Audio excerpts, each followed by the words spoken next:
Hey, everybody. Mark and I have over 20 years of experience as therapists and as addicts in long-term successful recovery. We know better than anyone what works and what doesn't to break out of porn and sex addiction, heal betrayal trauma, and reclaim your relationship. And we've poured all of our personal and professional recovery and healing experience into a first-of-its-kind program for addicts, spouses, and couples. We call it Dare to Connect. At least 4 times every week, we engage with you in real time, in the trenches, giving you the knowledge and the tools to take back your life and relationship. Whatever else you've done on your journey for healing and recovery, you've never done anything like this. Mark and I, we've made all the mistakes, so you don't have to. Don't reinvent the wheel. We all know tomorrow never comes. Look, don't wait one more day to change. Claim your free 2-week trial today at daretoconnectnow.com.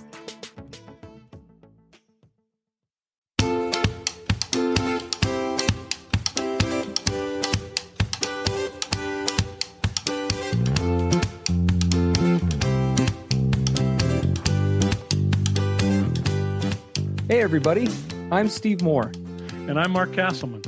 We know the pain and heartbreak of porn and sex addiction. And we know the triumph of breaking completely free. Every day, we help our clients find hope and healing. Join us in the fight to take back your life, your marriage, and be stronger than ever. This is the PBSE Squared podcast.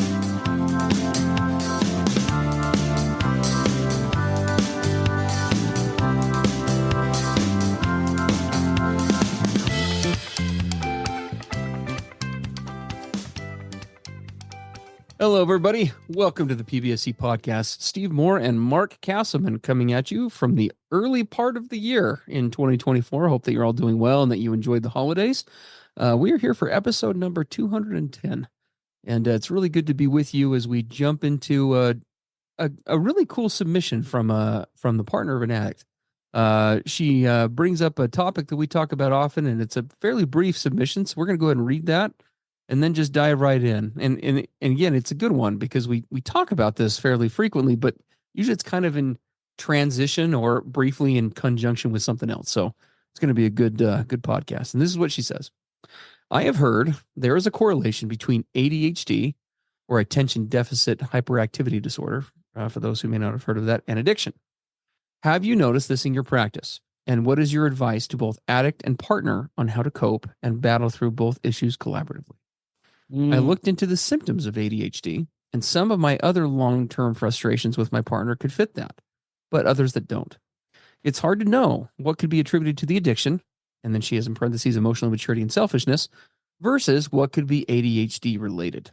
It's a great question. And again, it's one that we do touch on from time to time, but usually it's kind of in passing when we're working on something else. So it'll be kind of nice to jump into this a little bit and give you our thoughts on where we go with this and how we kind of approach this individually. And our hope is that we'll give some valuable advice to this partner as well as partners listening, but then also the addicts as well. We're kind of expanding on her question. We don't want to just address the partner. We want you guys to walk away today from this podcast with a good idea of kind of a starting point if you as a couple find some of the same stuff showing up for you. Yeah, and of course we want to emphasize we're not specialized experts on ADHD. We don't have clinics that specialize in the diagnosis of it, but we run into it a lot.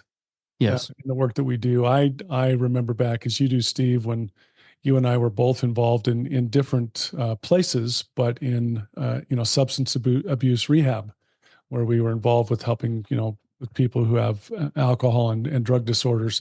This was, I wouldn't say always, but man, it was a great majority of the time part of that addiction, those addictions. We saw that all the time. And we see it a ton with regard to, sexual and pornography addiction as well. And I'll just say something real quick before we dive into this, and I apologize because I forgot to say this. Oftentimes, ADHD and ADD, or attention deficit disorder, kind of get used interchangeably. They share a lot of the same symptomology. So if you hear us use those terms interchangeably, forgive us. We do recognize they are separate diagnoses, although they are very, very close cousins of each other. So just kind of keep that in mind for those listening. I can already see the questions coming in. But what about ADD, Steve and Mark? So we'll just get ahead of that now. And sometimes we'll even interchange them, and just slip and say ADD or ADHD, and they're like, wait, which is it? Correct. Yes, absolutely. So, And it was funny. I kind of went online, was as we all do, to search for different things. And when I saw this question come in, I pulled up some of the more authoritative sources on ADHD out there. And when I saw this description, I just burst out laughing, and I'll tell you why in a second. So here's what it said online. People with ADHD may have trouble paying attention, controlling impulsive behaviors, and then in parentheses, may act without thinking about it or what the result will be, or be overly active. And the reason I burst out laughing when I read that off the internet was that was the perfect, complete description of Mark all through his pre-adolescence, teenage, and young adult years.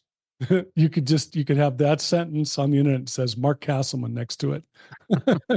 a picture of Mark in the picture of Mark in the diagnostic statistical right. manual. Yeah, trouble paying attention, controlling impulsive behaviors without thinking about the consequences, and being overly active.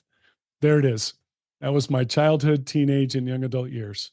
Mm. And the reason I bring that up is I am very familiar with the frustrations and the confusion and so much of what is a part of this whole disorder and how it relates to the whole side of addiction and compulsion. Because not only did I have all of the, most of the ADHD symptoms growing up, also had a lot of the obsessive compulsive issues. I had Tourette's syndrome. I had anxiety stuff. I was kind of the grab bag of what we're talking about. And the reason I bring that up is because having this crazy, busy, constant need to be engaged brain, antsy, fidgety, bored very quickly, right? Looking for ways to stay occupied. Do you take all of what we've just described and you now bring the whole world of the internet into play, and you have like this, I'm going to call it the marriage made in hell. When I first discovered, I thought it was the marriage made in heaven. I only discovered later that there's no such thing. But boy, did it all tend to just fill all the gaps I had because of these challenges, right? Think of it, the internet, right? Constantly switching up, novelty, new material, coming at the speed of light as fast as you can push the button, right?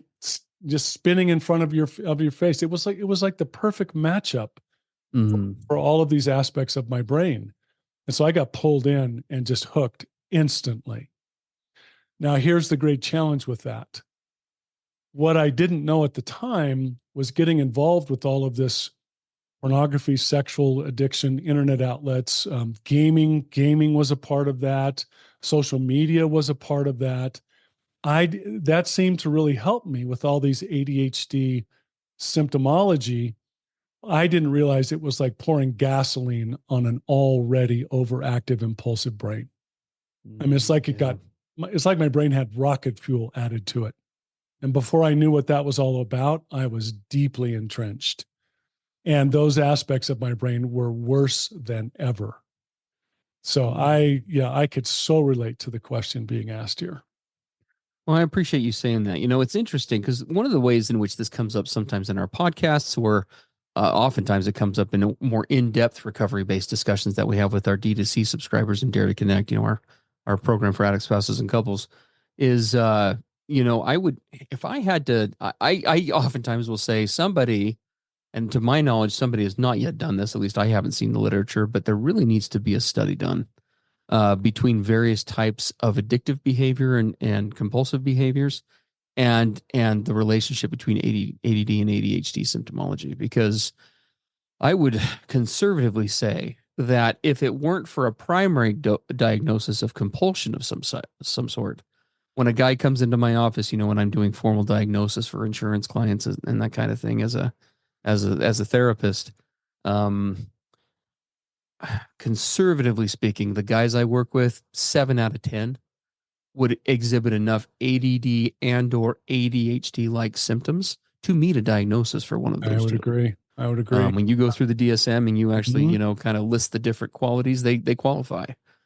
Typically, I don't diagnose ADD or ADHD in those situations, because when you're looking at a primary diagnosis of compulsion, you start to get into, making sure that you're giving a correct diagnosis. There are many conditions that addiction, for example, can mimic, or at least the attributes of, and ADD, ADHD is probably at the top of the list. Absolutely. Because as Mark indicated, right, we live in a world that kind of has geared ourselves not just around sex, although sex is a great example, but really kind of the world over, where we have instant access to endless amounts of new novel content on virtually any subject on planet Earth with anything, right? If you go to any pornography website, for example, and I do not recommend that you do, but those who have been and will know what I'm talking about, there is an ever growing, endless list of pornographic categories, for example. We're talking about dozens, if not more, of categories of porn. Within each of those categories, there are oftentimes subcategories.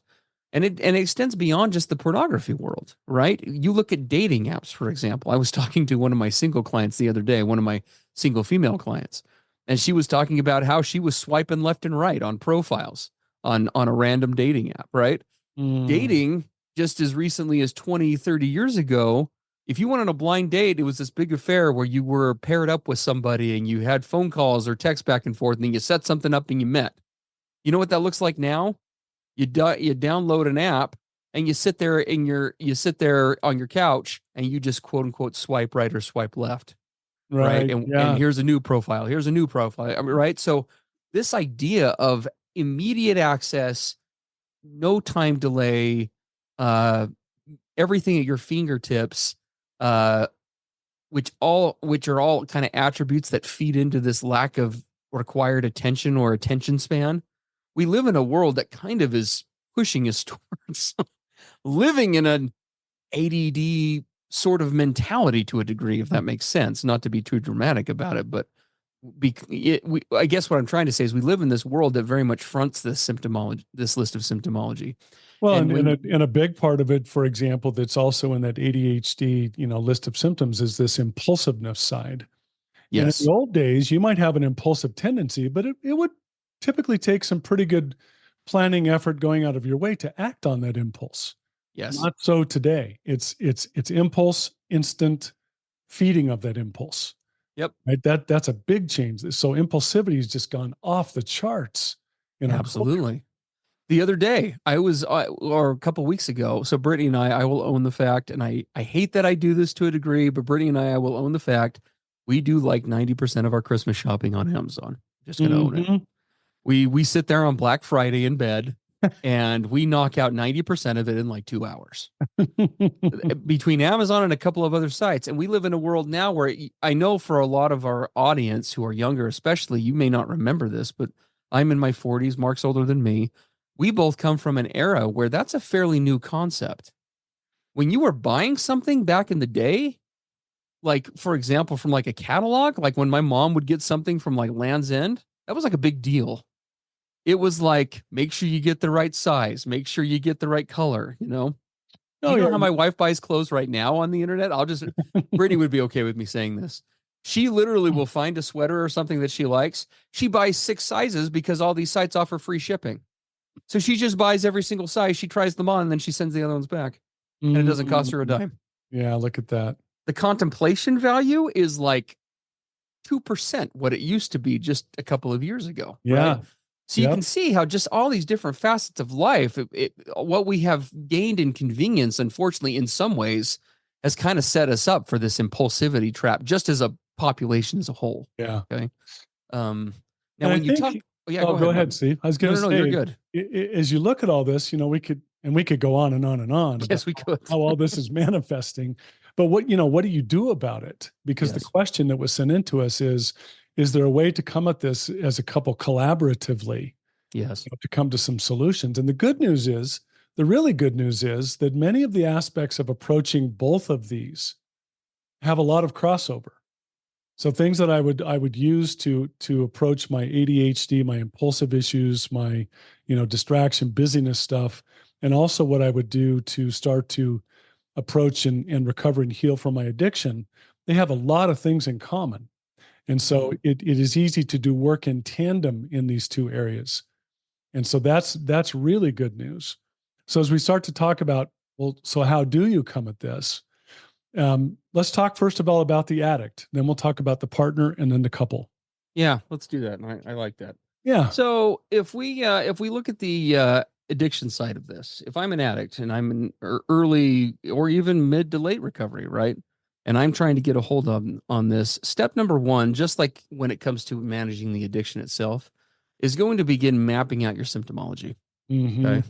So what kind of we've already talked about a lot of those symptoms today.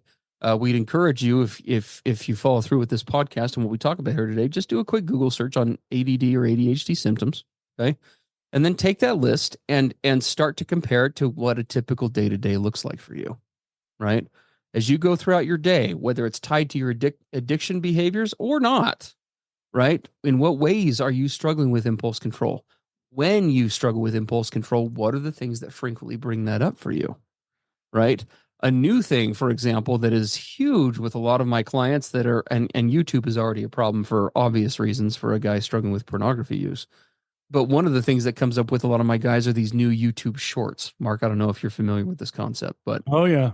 yeah, this concept of these short videos, right? It was originally started on platforms like Instagram and others, and has since been transferred to other sites now, where everybody's kind of got these YouTube short videos. I work with guys who, hell, I'll just be honest. I've found myself on more than one occasion. I'll be sitting there flipping through those stupid YouTube shorts, and before you know it, 45 minutes has passed by Oh because you're yeah. just watching these useless, stupid little 2-minute videos on just Hmm. random nonsense.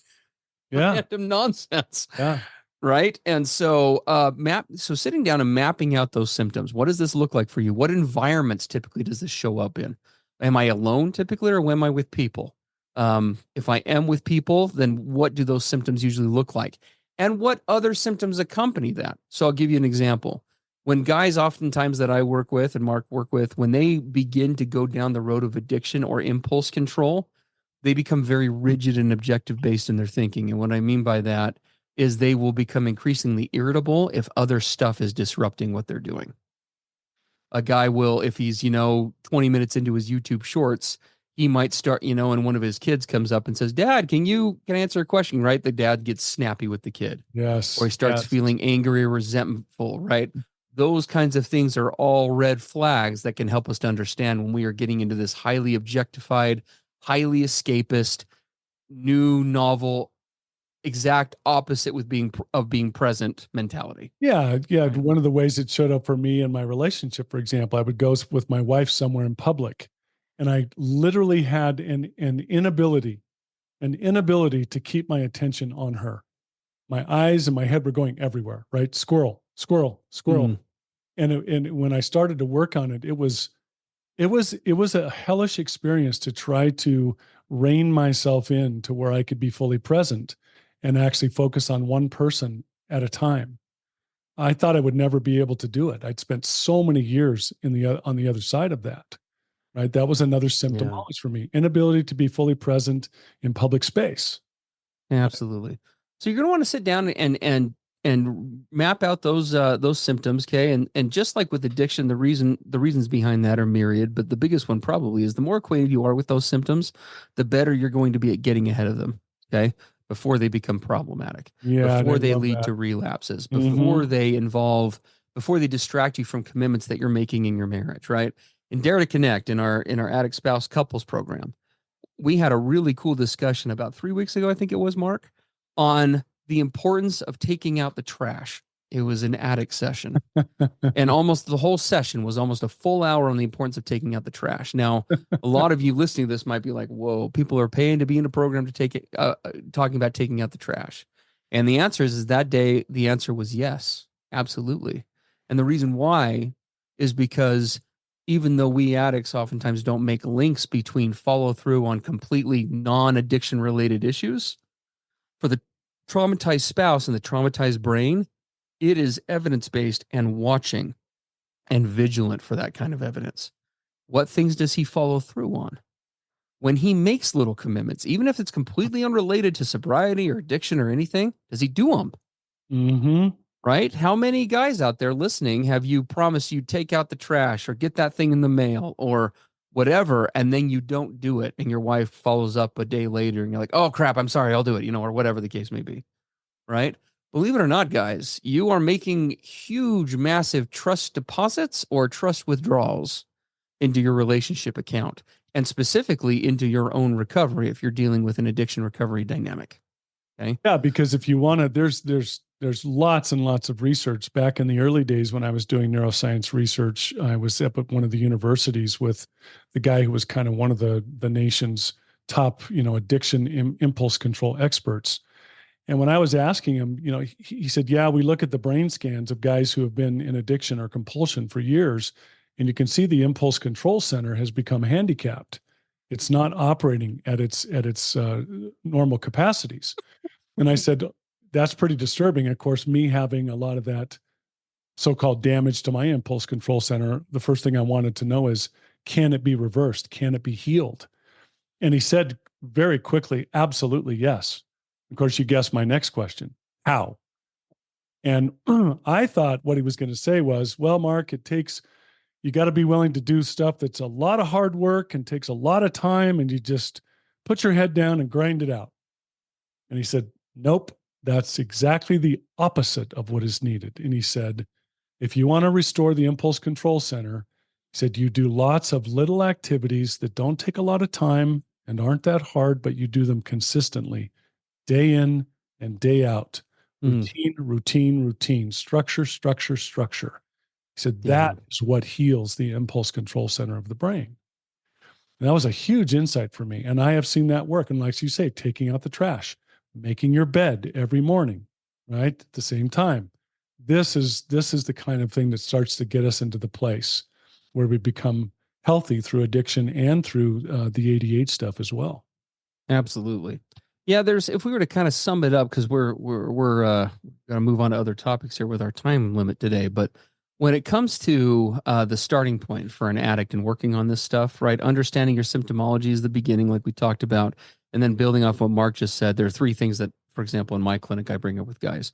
We start off with planning, structure, which Mark just talked about, and accountability/follow-up. Okay. Whether it's with a partner, whether it's with your daily renewal partner, whether it's with a sponsor, whether it's in your own journaling into yourself, right? A combination of those things. And we're going to talk about that here in a minute about the coupleship dynamic and how that plays a role. But that's a good beginning spot. Planning out, making that schedule, the follow through on that routine, setting it to some sort of a structure, and then being accountable to somebody for that. And then rinsing and repeating are all a great starting point for that. Super important. And then add to that mix mindfulness activities. Yes. Meditation, journaling, walks in nature. You've got to, this was so hard for you. You've got to learn how to slow down. You've got to learn how to intervene with that busy brain, the power of the pause. And it takes enormous practice to start to learn how to do that. I literally had to develop that as a skill because I had no ability to do it, within me already. What do you mean slow down? what are you talking? The pause? What's that? No, I have trigger response. I don't have trigger pause decide how to respond. It was this trigger reaction. Yeah. You have to practice that. Well, and creating a structure where you can eliminate distractions, right? Yes. Mark and I, every time we get on one of these podcasts, one of the things we always do is silence our phones. Mark actually did a mini exclamation of frustration under his breath about 10 minutes before we started today because his phone is blowing up about random outside things. Yes. Right? We live again in this crazy, accessible, noisy world where it makes it really hard to focus. So we have to take very proactive steps to that, right? And to make sure that we're setting the stage for success. If you're going to be a guy who's going to practice accountability, structure, and follow-up, don't put yourself in an environment where you're trying to do those things while having the TV blaring in the background, all the notifications on your phone going off, and in the middle of when you're babysitting your kids. Okay. It's not the time or environment. Yeah. Yep. So if we shift over here a little bit, let's shift gears to the original question. Let's talk about the partner. What can a partner do on this side? And then we'll talk about collaboration and we'll wrap up. Because there are some things that a partner can be doing to help navigate this process while their spouse is figuring their stuff out with this. We really do empathize and connect with this partner who wrote us in, as well as all of you who may be listening, living with us, and when I say us, I mean us in addiction, Mark and I being in long-term recovery here, can be exhausting. Yeah. And the lack of follow through, the lack of follow up, sometimes just the lack of focus or just being present. I remember more than once, my wife is one of the most patient people I know, but I remember more than once, Brittany, we would be out doing something and she'd be like, "Did you hear what I just said?" Because my brain is just like off in la la land, right? Mhm. Those little things, they're little, but we understand it adds up, especially in company with all of the other things you're dealing with in this process. It gets very frustrating. And Yeah. so there's a couple of things that we would definitely say to you. Number one, and we encourage you to do this in a way that does not involve you becoming a policewoman. Okay. We wouldn't expect you to follow him around or follow through on these things because it's his job to follow through. But we would encourage you to use your voice if you haven't already. And we want to quote unquote give you permission today to request accountability from him, right? What goals is he working on right now? There's nothing wrong with saying to your partner, "Hey, I'm looking for some safety here. Can I ask you, what are you working on in your recovery? What are your goals right now? What are some of the things that you're being accountable for?" Brittany and I just had this discussion this last week, and it was a really positive, awesome one with it being the new year, right? What are the things you're working on? When can I expect to see X, Y, or Z, right? Mhm. Et cetera. Next thing, be clear that you're focusing on attention on results and not claims in order to achieve, maintain, and develop safety and trust. Okay. I was joking with Mark before this because one of his wife's LaDawn's key phrases that he talks about oftentimes is "talk is cheap, show me." We need to make like a brass bust of LaDawn with that like on a plaque underneath it And or that something. came out of decades of her putting up with me doing the opposite. Talk a big game Yes. and don't deliver. Mhm. LaDawn found her voice and she's like, "Talk's cheap, man. Show me. Like it's time." And so there's nothing wrong with that. And being able to explain that and say, "Look, I need to please do us both a favor. Quit making claims that you're not going to follow through with, right? I need you to be real, raw, and honest with me. So let me know what you're willing to commit to and not." Mhm. And then the last thing I'd say with this, and then we'll have Mark lead us into this collaborative discussion as we wrap up here. Working to understand the nature of his symptomology and him sharing with you that symptomology and where this stuff comes from for him, what's going on in his headspace, what ways he gets pulled into this can not only help you to collaborate together on it, but it can help you to maybe, it can help. Oftentimes, when we understand the causes behind the condition, it creates the breeding ground for healthy serenity and compassion, right? Now, compassion does not rob accountability. It's still just as much his job to change. It's still just as much his responsibility to make and keep goals. All of the responsibility for change continues to fall on him.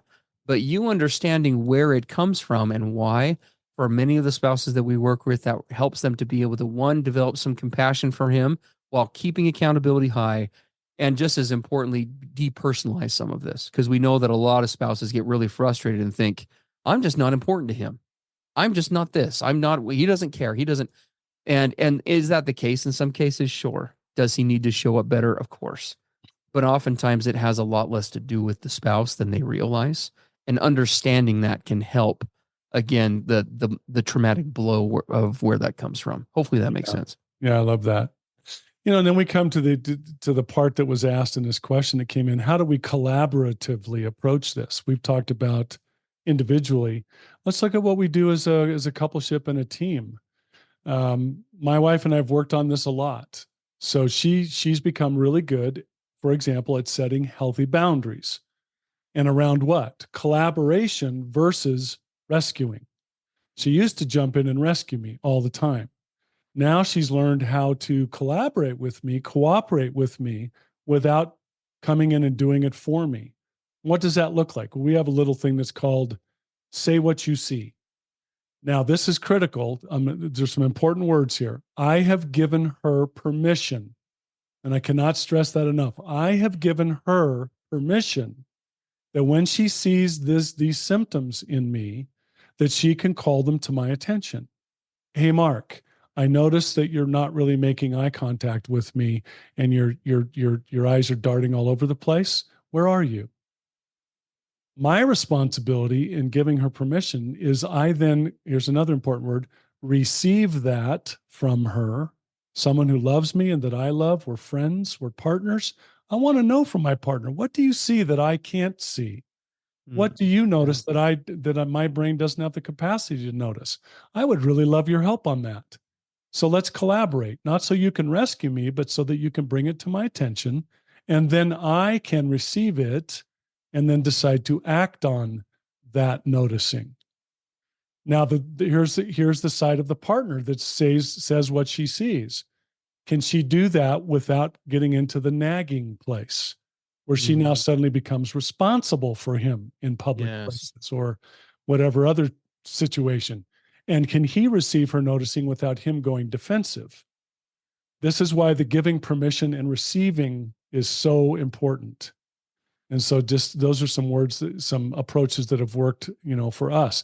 Allowing each other to own your own side of the street, but also being able to show up as a team and stay friends. And if it starts to fall apart, take a break, right? All the things we talk about so much here on PBSE. Yep. Keep the transparency dialed up high, right? When issues come up, speak them. One of the things that sets up couples for so many issues, not just what we're talking about here today, but many, many issues, is from a place of love. We hold back on our true feelings from our partner, and it creates an instant breeding ground for resentment. Yes. And the longer we let that stuff sit and go untouched, unspoken, whatever, obviously, if it's something we can let go and surrender, mazel tov. But if we can't, we need to bring it to the forefront. Because not doing that means it will come to the forefront at some point, usually in a grandiose and or dysfunctional fashion. Yeah, exactly. So with all that being said, thank you for being with us today. We know this podcast was a little bit on the longer side. As always, we so value your patronage here at PBSE, and in the spirit of being loving and direct with you, if you want to take your experience in recovery to the next level, get your wonderful heinies into D2C. We would love to have you come check it out. It's a new year. It's 2024. There is not a better time to take your marriage, your relationship, your connection to the next level. Let 2024 be the year where you beat this thing. Every addict that's listening knows what I'm talking about when I say that. Let this be the year. Let us help you help it to be the year. Wherever you're at in this process, we promise we can take you to a better place. And that's not because we're cocky. It's because it's the truth. It's because we've been running this program for well over 2 years now. We've been doing this a long time. We bring over 40 years of experience in personal and professional recovery experience and clinical training to the table. And we will leverage that all for you in a group setting. And we would love to have you join us. So you can check out the free 2-week trial we still have going at daretoconnectnow.com and grab that from us there. And as always, if you would like something to be addressed in a quicker, far less frequent fashion, please, we are a little bit backlogged right now on questions that are submitted, but please do get those into us at pbsepodcast.com. We'd love to hear from you. Yeah. All right, everybody, have a great day, and we'll see you next time in PBSE. Take care. Everything expressed on the PBSE podcast are the opinions of the hosts and the participants and is for informational and educational purposes only. This podcast should not be considered mental health therapy or as a substitute thereof. It is strongly recommended that you seek out the clinical guidance of an individual qualified mental health professional. If you're experiencing thoughts of suicide, self-harm, or a desire to harm others, please dial 911 or go to your nearest emergency room.